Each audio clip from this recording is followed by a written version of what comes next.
जब लुट गए कान्हा, पढ़िए ऐसी कहानी जो आपको बताएगी भगवान कैसे मिल सकते हैं। मेरो तो गिरधर गोपाल दूसरो न कोई।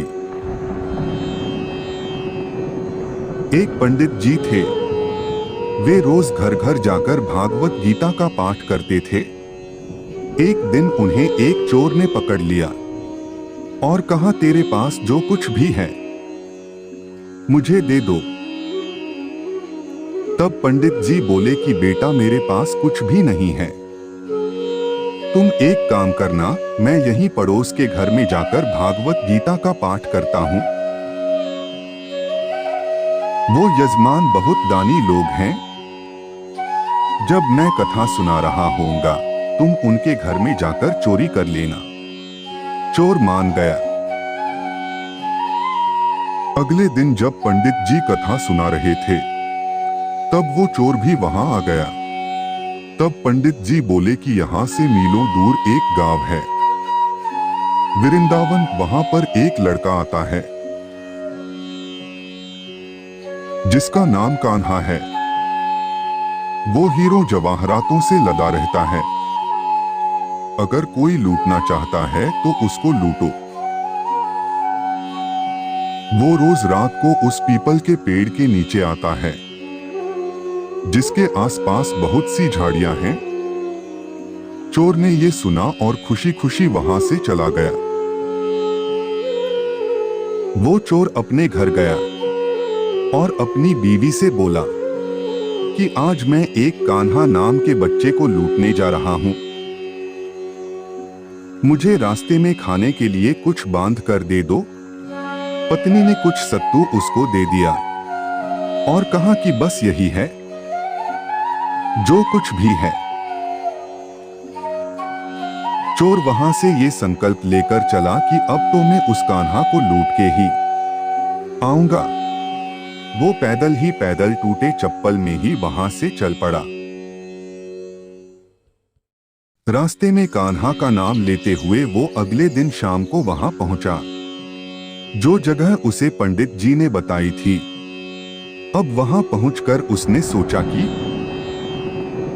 अगर मैं यहीं सामने खड़ा हो गया तो बच्चा मुझे देखकर भाग जाएगा, तो मेरा यहां आना बेकार हो जाएगा।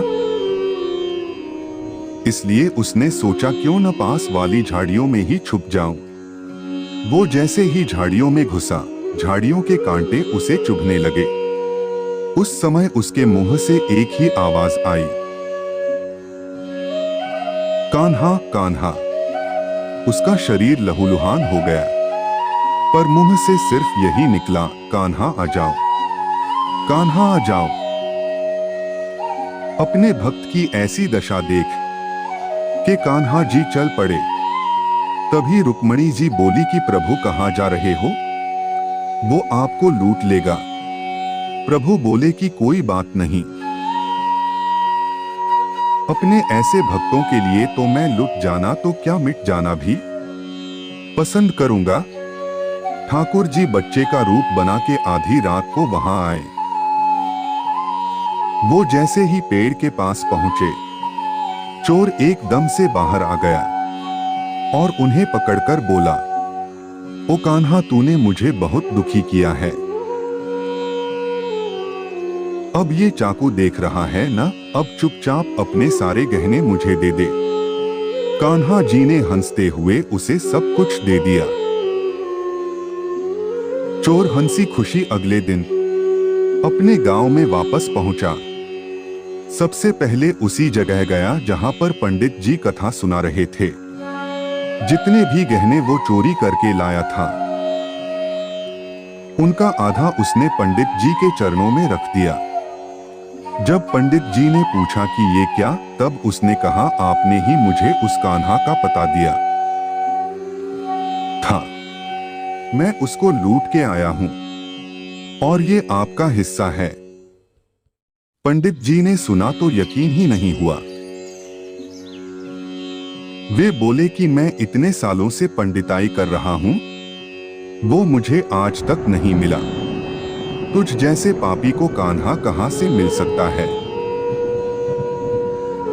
चोर के बार बार कहने पर पंडित जी बोले कि चल मैं भी चलता हूँ तेरे साथ वहां पर, मुझे भी दिखा कि कान्हा कैसा दिखता है। और वो दोनों चल दिए।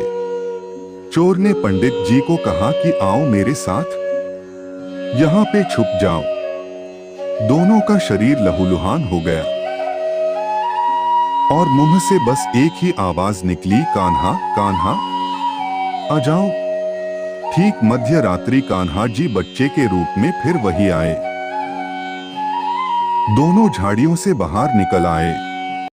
पंडित जी की आंखों में आंसू थे, वे फूट फूट के रोने लगे। चोर के चरणों में गिर गए और बोले कि हम जिसे आज तक देखने के लिए तरसते रहे, जो आज तक लोगों को लूटता आया है, तुमने उसे ही लूट लिया। तुम धन्य हो, आज तुम्हारी वजह से मुझे कान्हा के दर्शन हुए हैं। तुम धन्य हो। ऐसा है हमारे कान्हा का प्यार अपने सच्चे भक्तों के लिए, जो उसे सच्चे दिल से पुकारते हैं तो वो भागे भागे चले आते हैं। प्रेम से कहिए श्री राधे, मेरो तो गिरधर गोपाल दूसरो न कोई।